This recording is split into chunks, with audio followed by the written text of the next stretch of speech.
Hello and welcome to Unlock Your Life. I'm your host, Jennings Smith. Guys, I've got a guest in the studio today, Mr. Ben Gammon out of Cincinnati, Ohio. Ben reached out to me.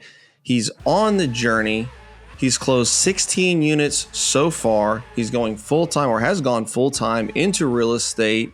And I wanted to bring him on the show because I think it's important to get the perspective of someone who is just recently breaking into that, starting to get some momentum, starting to get some traction. Is going to build on that and continue to build the portfolio, but is not so far away from the initial struggles to forget about that and to give us some insight on that. So Ben, welcome to the show. Appreciate you being on, man. Hey, thanks so much for having me. So let's kind of start at the beginning. You know, you're in Ohio. I assume you're working in some sort of job, or maybe you have a company, and it pops into your head, hey, I want to buy multifamily. So walk me through that. How did that go? Where was the beginnings of this desire to start building a portfolio? Sure. So have you heard of the 4% rule? The 4% rule? No, I don't think so. Yeah. So that's for financial advisors for your nest egg for retirement. So the government recommendation is to have a nest egg of $1 million saved up, so that you can live on 4% of that, which is $40,000 a year. And so I heard that number, and I thought, hey, that 1 million is really hard to get to, and a much bigger number than 40,000. And I thought that 40,000 is much more attainable. And so, worked on a plan to get use real estate investments to get a past 40K in passive income. You know, when you're able to use recycling your money via cash out refinances, other people's money, appreciation, rent appreciation, leverage. I found that long-term buy and hold has been a great source to achieve that $40,000 of passive income instead of saving up a $1 million nest egg. Okay, so you saw the problem, which was saving $1 million, but the outcome you wanted was I want 40K a year in income, and I don't necessarily have to go the stock market route of saving $1,000 a month for 50 years. I'm going to start to buy assets and generate that. I can solve the problem in a different way. Right. Is how you saw that. And yeah, I mean, I totally agree with you. As somebody that never really invested a whole lot in the stock market, but saw retirement looming and how am I going to achieve that? You know, I definitely saw that. Okay. So now what were you doing at the time? Were you working for somebody else? Did you have a company? What were you doing? Yeah, great. Thank you. I was doing property management for a national property management company.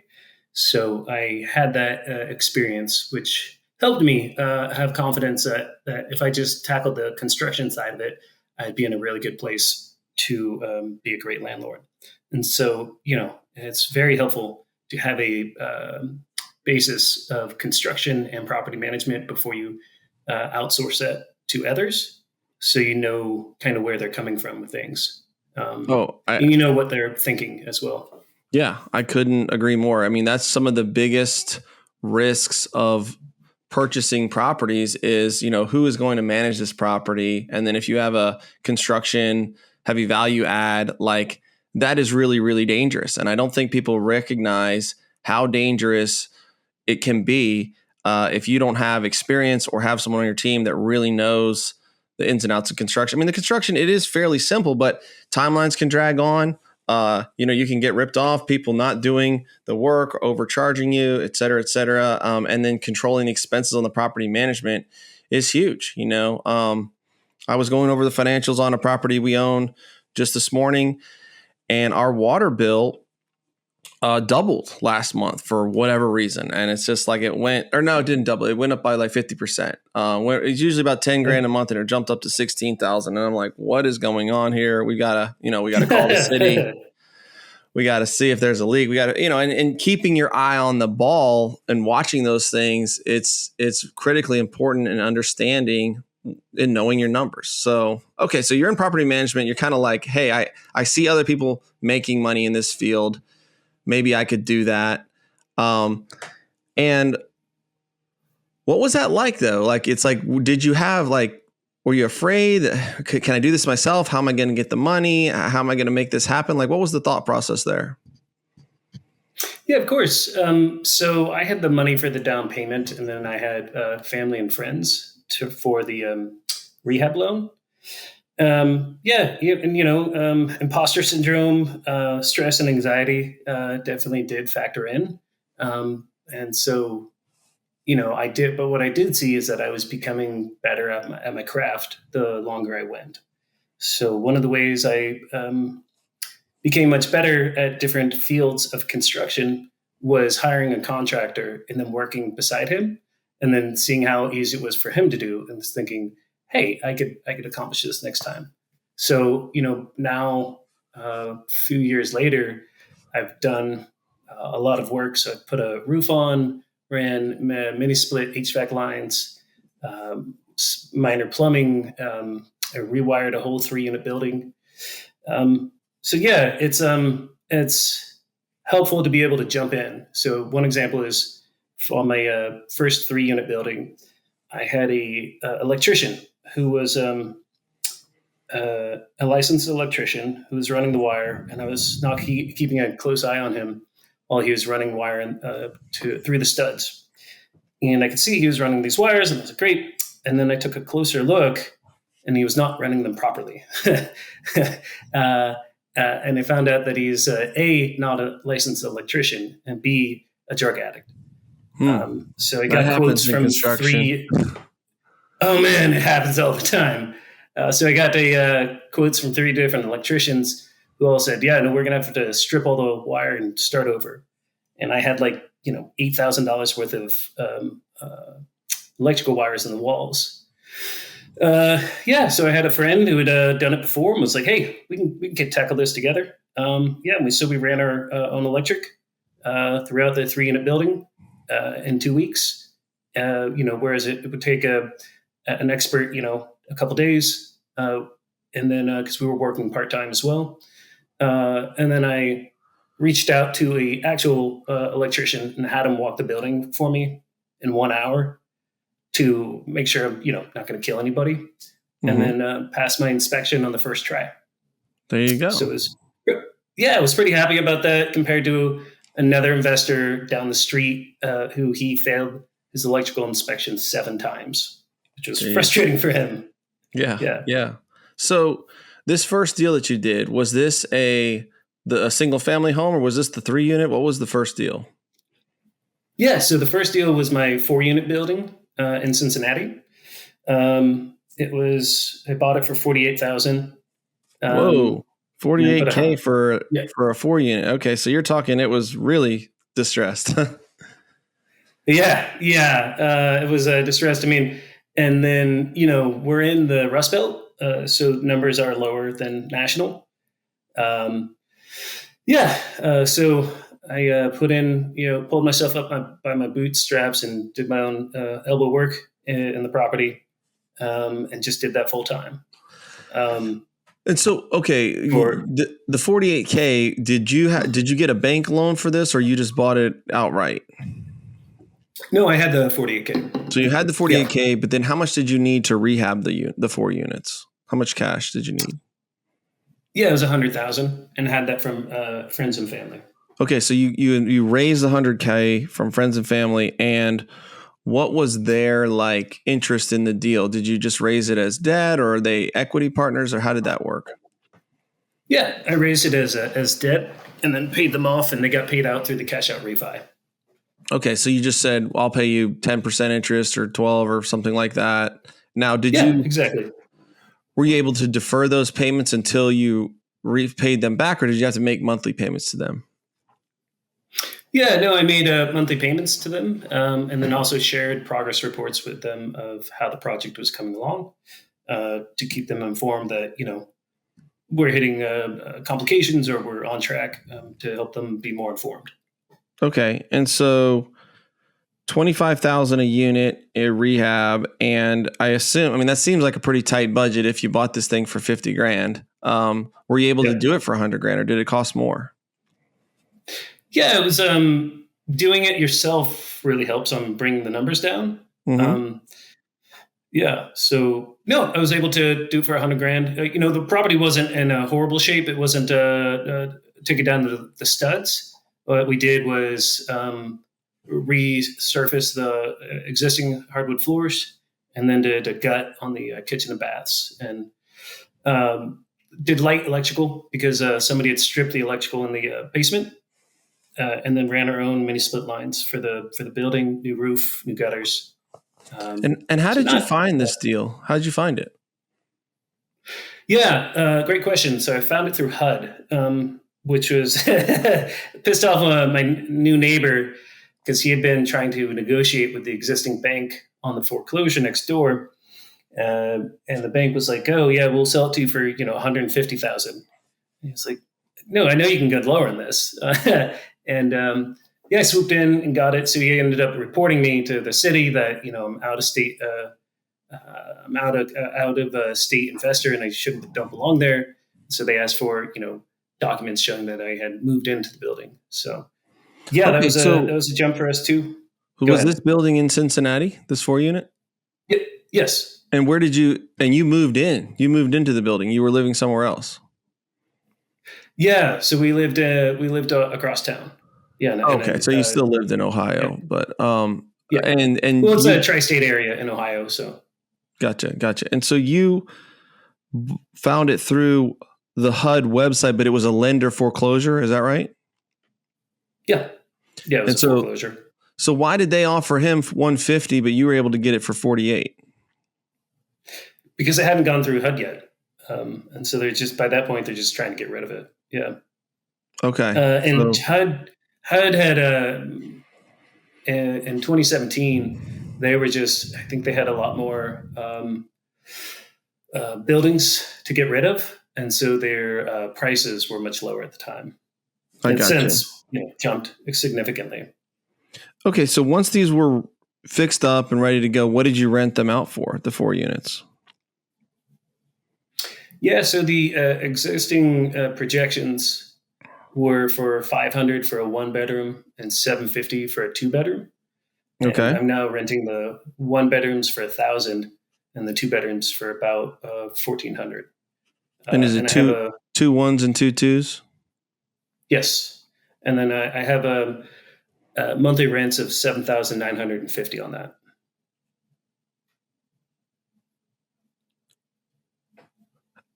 How is that? Because if you've got 4 units if you got two at 1,000 and two at 1,400, that's 4,800. Is that right? You're right. Excuse me, I was looking at Different deal. a different property there. Excuse me. But still, I want to make the point: $4,800 a month in rent. Yeah. That's 10% of your purchase price. That's 3% of your all-in cost of 150. You're collecting $50,000-$60,000 a year in rent. That's amazing. I mean, that's a definition of a value add deal. And so when you took that to the bank, was it leased up and then you refinanced it? Yes, yeah, that's exactly. So there was a holding period. You had to season the property, and then did a cash out refinance on a 30-year loan. And then what was great is, held it for a couple of years, and then when the rates came down, I was able to snatch a rate at 3.25 on a 4 unit, which is really hard to get now. Yeah. I'd love to have that on all my properties. And that's a 30-year loan because it's 4 units or less. Okay. I love that. That's amazing. Okay. So when you refinanced it, what did they say it was worth and what did they give you in proceeds? Yeah. So when I originally had it financed, there was actually a problem with that because the appraiser came through and didn't know the area and the neighbor and was pulling comps from bad neighbors across Cincinnati. So, Okay. I looked at that and said, like, well, that's not realistic. And I actually had to end up challenging the appraiser through the bank. And the bank said, okay, we're just going to have to drop this deal and start over new because they didn't want to just cut the appraiser. So yeah, when we got that, he came in at 200,000, and then with the new appraiser, it came in at 275,000. Oh, wow. So it was worth it to start over. Yeah. And at Yep. 275K, did they give you the full 150 back? Yeah. Yeah. And Awesome. then, and now the property's worth about 500,000. That's pretty good. Starting with 150 in 2016, worth 500K now. That's amazing. And now when you Mm-hmm. were doing this, you were also working as a property manager, right? Like you weren't able to just quit Yes. and do that full time, right? Right. Right. But now you've got a couple $1,000s a month in cash flow, and you're actually, I mean, that one deal probably puts you halfway towards your goal, didn't it? Yeah. Yeah. It's been super helpful on getting me there. And especially doing my own property management and doing my own maintenance, because I'm handy, has been really helpful, especially when you're living on site. So yeah, I became the landlord who wants to do house projects too much. It's constantly asking my renters, like, "Hey, is there anything I can do for your unit?" I'm like, just chill out, man. I'm trying to enjoy the good weather or something. Yeah, yeah. Gotcha. Okay. So, So yeah, after that, I went and got a. Go ahead. well, I just want to make the point that, you were prepared, right? You had property management experience, you had construction experience, you're following your contractor around. And I see a lot of times when people do their first deal, they're so focused on it, right? And you made this deal almost so that it couldn't fail, right? It's like you're moving in, you're doing the stuff Yep. yourself, you're hand selecting the tenants, you're doing the property management, you're squeezing as much cash flow out of this property as you can, right? Because you're doing it in house. And yeah, I mean that was probably a pretty good bet for the people that gave you the 100 grand. It's like, dude, Ben is gonna like live, eat, breathe, sleep this property until it's stabilized and refinanced, which sounds like you did. So well done. Now, but Yeah, it was a. Go ahead. well, on the flip side, that's not scalable. So we know you're not living in all 16 of your units. So what happened? What happened next? Yeah, so after that, I moved on and got a a 3 unit building from the land bank here in Cincinnati, and those are the absolute worst of the worst properties that nobody's willing to auction on or bid on, and so they end up in the land bank. So this property, I ended up paying. What was it? Four thousand $4,000 for a 3 unit 120-year-old building. Wow. And I asked for $1 off, so it's 3,999 because the land value was 4,000, and I wanted to be able to say I was given $1 to take this property. I love it. Yeah, it was a horrible property. There was so much wrong with it. It needed a lot of work. We had to take it down to the studs. There was a lien in the building, so somebody had run a wet wall on a structural wall, and cut out like the back 8 feet of the structural wall. So there was a 2 foot lien on the back half of the building. So we had to go in there and jack up the building ourselves, and then take it down to the studs and then rebuild it all back. And now it's a beautiful building, and it looks amazing now. And I rent to doctors and nurses and lawyers there now. Okay, so I want to look. I want to trace the thread here, right? So you're not looking at LoopNet and Crexy. You're not trying to buy retail multifamily. You are looking for deeply, deeply discounted properties, right? You got a 4 unit for 50 grand. You now got a 3 unit for $4,000 from the land bank. And you're not afraid that these properties are vacant and they're screwed up and they need a lot of work, but because your basis in them is so low. But I want to make the point because, you mentioned now you're renting to doctors and lawyers. So I assume this is in a decent area. Is this also in Cincinnati, the 3 unit? Yeah, yeah, and it is in a desirable neighborhood, and it's also appreciating as well. Okay, so and I think that's a critical point, right? Because I think you can buy stuff cheap. There's cheap stuff all over the place for sale, but they're in very, very tough neighborhoods, dangerous neighborhoods, a lot of crime, a lot of Yep. break-ins, and good people don't want to live there, right? Good people that are going to pay their rent on time and take care of your unit, they don't want to live near gunshots and break-ins. They don't want to raise their family there, and they're not going to move there.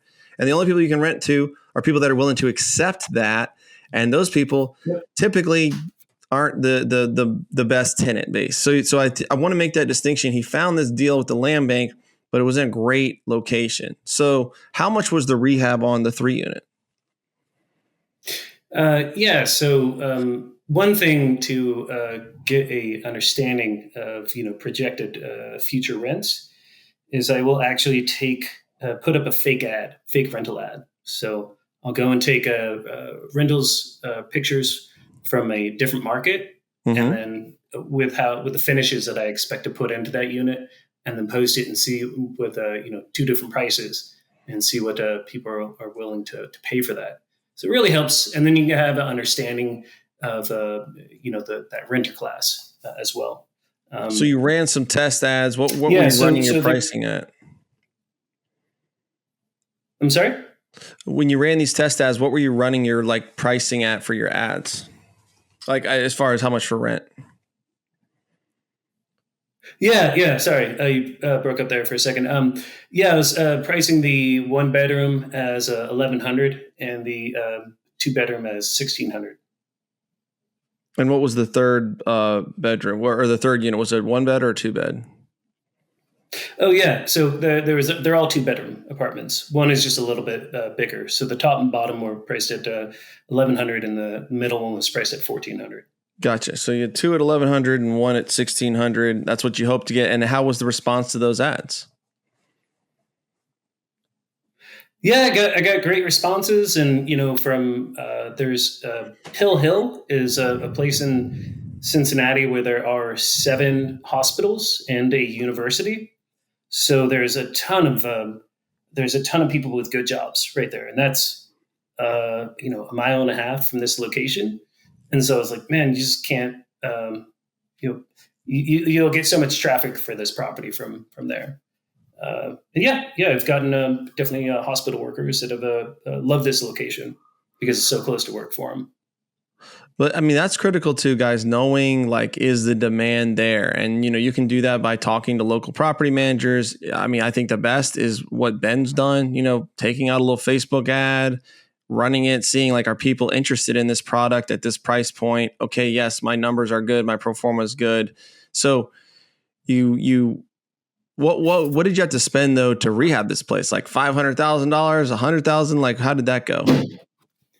Yeah, so I mean, expenses always balloon in construction, right? So this one was a massive rehab. It was $300,000 all in.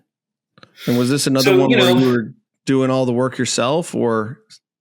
Yeah, I was doing a lot of the work myself, and then I was being a GC, general contractor, on this one. So I kind of gave myself a promotion, and then was overseeing a lot of the different contractors. And then when a contractor failed, I jumped in to do the electrical. But I wasn't going to do. It was 100 sheets of drywall or something. There's no way I was going to do that on my own. Yeah. I put in a couple panels of drywall, and that was enough for me. And I'm certainly not going to put a roof on myself, though I have put on a roof with the team. I'm not going back to do that. So it's that's a lot of where I get my worth is through my experience with construction. I'm able to source good contractors to do the work now. And then the 300,000, was this the same? You went back to your friends and family network to raise the 300,000? Exactly. Yeah. And did you raise that as debt as well? Correct. Yeah. So I had the existing 4-unit as collateral, the 3-unit, and then had promissory notes. Gotcha. Okay. So how was the raise on the second one? Was it easier? Was it harder? Yeah, no, I mean, I found that, family and friends, they just want to see you succeed, man. And weirdly, they're not invested on seeing as long as they're getting paid each month, they just want to know that they're going to get paid and that everything is going well. And then they're just not too focused on it. I'll send them an update every month. Like, here's the current project. Here's how the existing project went. Here's what we're planning to do next. And reach back out to me if you have any questions. I don't think I ever got anybody with a response on those. I've found the same. If you're paying investors, they really don't have too many questions for you, which is nice. Yeah, they want to see that you've got everything more or less taken care of, so that they can, because they're busy and they want to take that time and go focus on the things that are not going well currently.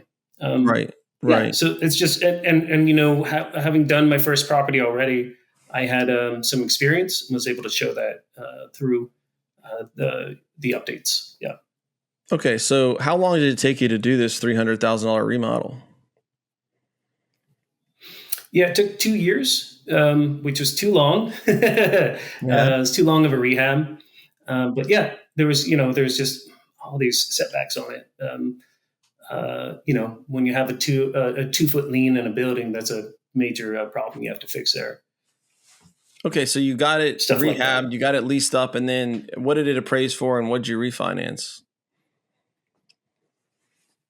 Yeah, it appraised for $400,000, and then I got a loan at $300,000 on it at 6.5. Okay, so you paid everybody back, got the appraisal of $400,000, and you got it leased up at $2,200 plus $1,600, $3,800 a month. Is that roughly correct? Bringing in on it. Yeah. So, and then you've got your mortgage. But what are you cash flowing on that deal?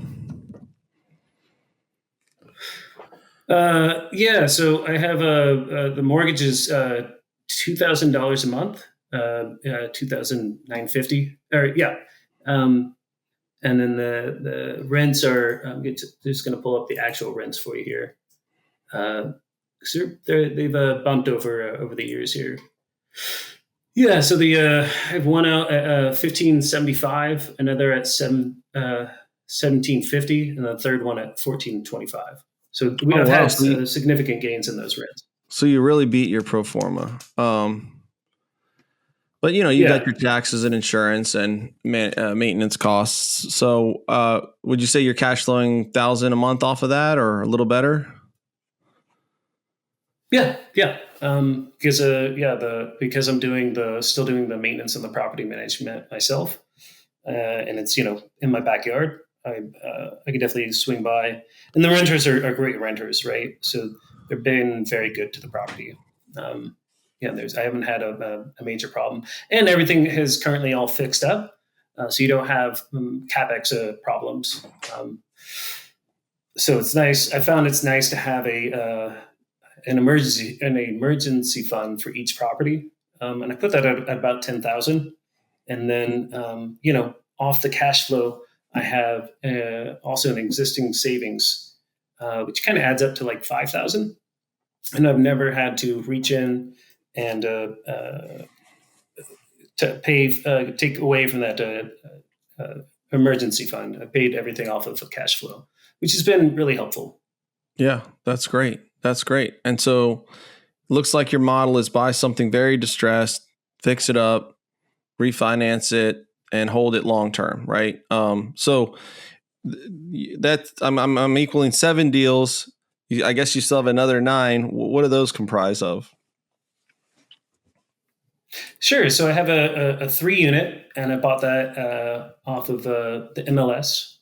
I made an all cash offer the first day it hit, because I knew it was undervalued, and I knew it was in pretty solid condition. And the rehab on that was only $50,000, and the rents on that are at about $3,000. So, and what was your offer? What was your all cash offer? It was all cash. Yeah, it was $119,000. Okay. Yeah. So into it for 170-ish. And then the $119K, did you raise that from your investor base again? Yes. Yeah. So what I had was a hard money lender, and I explained that to the seller that, hey, it's a hard money lender, but to you, it's all the same. I explained that to the agent and to the seller, and they were like, "Works for me. Yeah, you bet." So they're going to hand them a big check, and then I have to pay that off. So And they it's took worked out. so Yeah, they took your offer, 120. What were they asking for the property when it hit the market? 120,000. Oh, so you came in full price offer, essentially all cash. Yeah, that's really strong. But you felt like it was undervalued. Yeah. And so 50K rehab, what all did you just I mean, that's still fairly significant for only 3 units. You know, what'd you do? Replace all the flooring, cabinets, repaint? Yeah, exactly. Like a lot of rehabs, it focuses all your dollars go into your kitchen and baths. So it was, just polishing up everything, or putting in cabinets, paint, some flooring, finish work on electric and bathrooms. Yeah, um, yeah. So and then that property now rents out for about 3,000 a month, and is cash flowing nicely. Yeah. And so once you were The done, I the assume you took loan out on the. that is Say that again. Yeah. So what I've been able to do with each property is to be able to recycle my capital, and take my cash out and then recycle that into the next property as a down payment for the next one, which has been very helpful as well. Gotcha. So when that was stabilized, you took out the hard money lender. What did that appraise for, and what did you cash out there? Yeah. So that one appraised for 250,000, and then I took out 200,000 on that. Okay, so you paid everybody back and made $30,000 in your pocket. Exactly. Yeah. And then use that for the next property. Gotcha. And now I'm just finishing up on a 6-unit building, and I bought that building for 136,000, all in.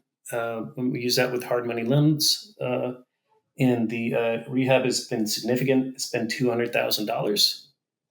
And So is at this in Cincinnati? 336, it's actually in Dayton, which is the next town Okay. over. Yep. Yeah. Yep.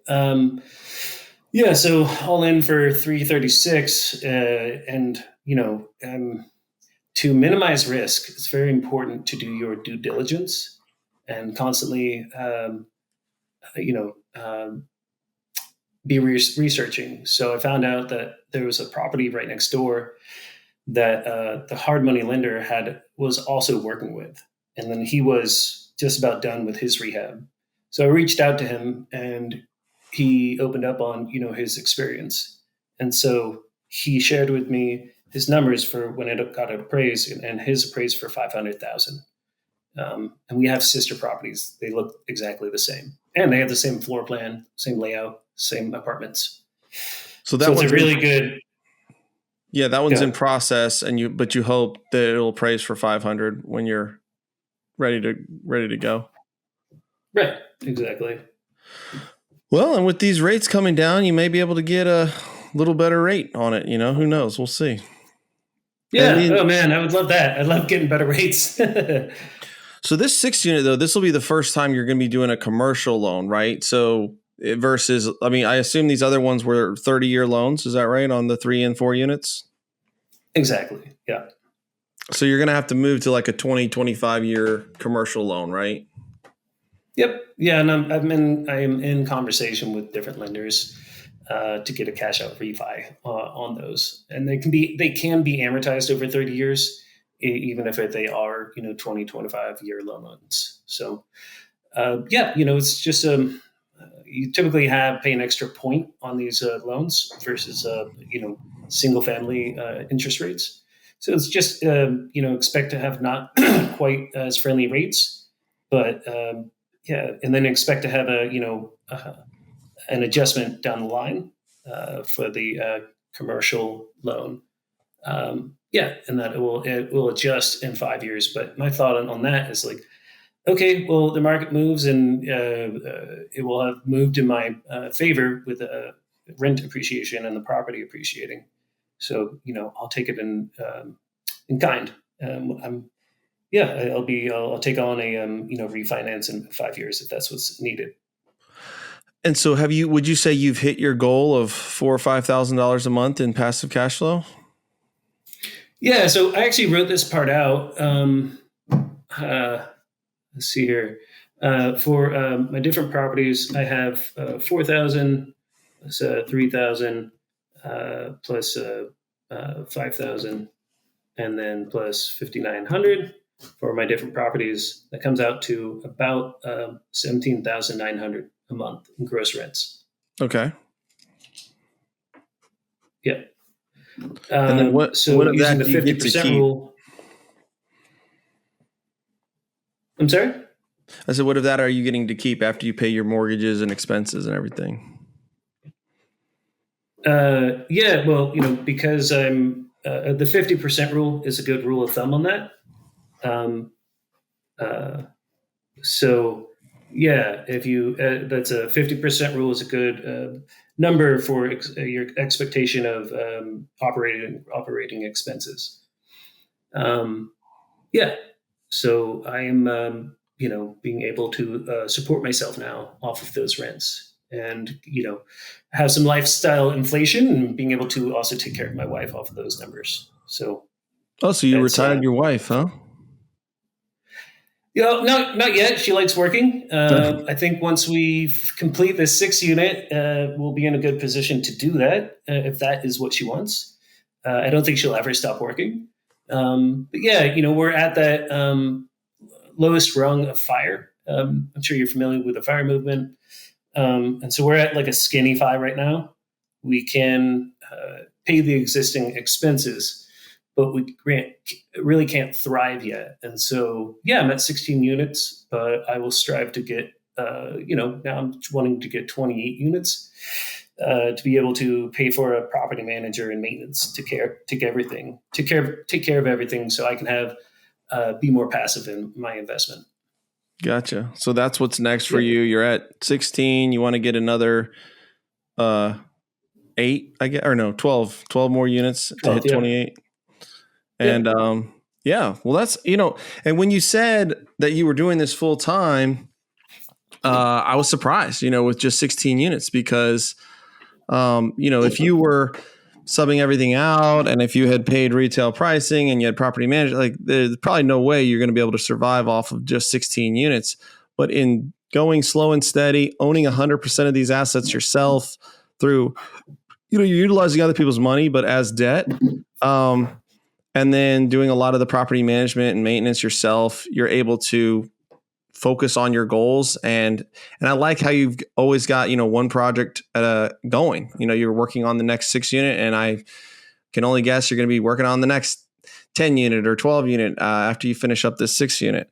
So that's phenomenal, man. Exactly. That is a great, and every deal you do lays the framework for the next deal, right? You've gone this 6 unit. It's a little different lending. You're getting familiar with that. And the cool thing is, you may get a 16 unit drop in your lap or a 28 unit drop in your lap. And Yeah. there's where the scale starts to really come with multifamily, because you've built that base of experience and knowing your numbers and knowing the budget. But it all started with, taking the plunge on that first 48K deal and being willing to roll up your sleeves and do that rehab. Well done, man. That's amazing. Yeah, and that was only since 2017. So it's been 8 years to get there. But yeah, that's through the School of Hard Knocks. I'm figuring it out yourself.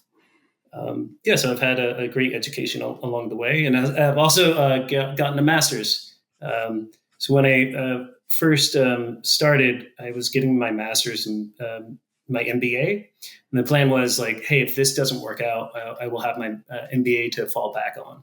And I've been able to, work on this full time. I'm also a real estate agent, so I've done some deals, but this is like my bread and butter, my day to day working on this. Yeah. Gotcha. Yeah. And now with experience in construction, I'm actually reaching out to do smaller projects for homeowners as well in the Cincinnati area. In between projects to help keep my crews busy and working with me so I can have them to be able to pull on large projects in the future. Well, and in my journey, it took me 7 years to get 7 units. I had 5 mobile homes and 2 single family homes. And then the first deal I did was a 12 unit, which was cheap, kind of like you. It was $250,000, needed some rehab, definitely needed some value add. But it was a springboard to, buying a 19 unit, buying a 41 unit, buying a 63 unit, and continuing on that path.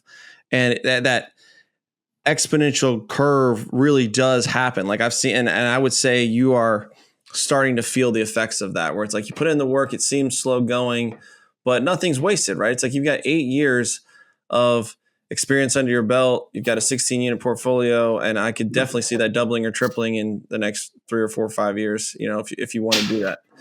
And I want to hit on your structure too, because I structured a 34 unit we bought in Ohio, actually, in Barberton. I don't know if you heard of Barberton, but it's outside of Canton area, in Northeast Ohio. And we did the same thing where we had the underlying loan and then the down payment and rehab we borrowed from private investors at an interest rate. And, so the first year and a half, we really weren't making any money. Like everything was just going to the investors. But then once we refinanced it, we got a good rate. We got agency debt, non-recourse, and we were able to take them out. And now we own the deal without giving up any equity. So I like that model. I think it's a little higher risk because you've got the payments, and they're not taking the ride with you. But long term, if you're going to hold these, it's good to own as much equity in them as you can. So that's great, man. Yeah. So it's been really beneficial that I have family and friends that are willing and able to do loans and not wanting to do equity, because they're just not wanting to be as involved on those. And so they're just like, what? Oh, no, I can lend you a couple dollars here and there. So yeah, it's been super helpful. Yeah. Well, and across those 3 or 4 deals that you described, there's probably, I don't know, $500,000 or $600,000 in equity, maybe more. I'm just looking at my notes here. It's like you're almost to your $1 million net worth that you wanted to get to, and you also have the $4,000 or more a month income. So, at some point, if you liquidate these, put it into something more passive, you're going to probably double your goal off of where you started. So, great story, Ben. So, if people want to get a hold of you, want to connect with you, what's the best way for them to reach you? Yeah, so they can reach out to me via Facebook. It's just facebook.com/gammon.ben. So Gammon is spelled Gammon, Ben Gammon. Yes. You can also email him queencityinvest.ben@gmail.com. Based out of Cincinnati, Ohio. I know we've got a couple people in the deal room that are in the Cincinnati area. They may want to reach out. But congratulations on the creative finding of these deals, willing to take on some heavy rehabs, make them work. And I think you've built definitely trust with your investor base by performing one at a time over and over and over again. So well done. All right, well, they'll leave it there. Thank you, Ben. And we'll see you next week. Don't forget to unlock your life. Peace.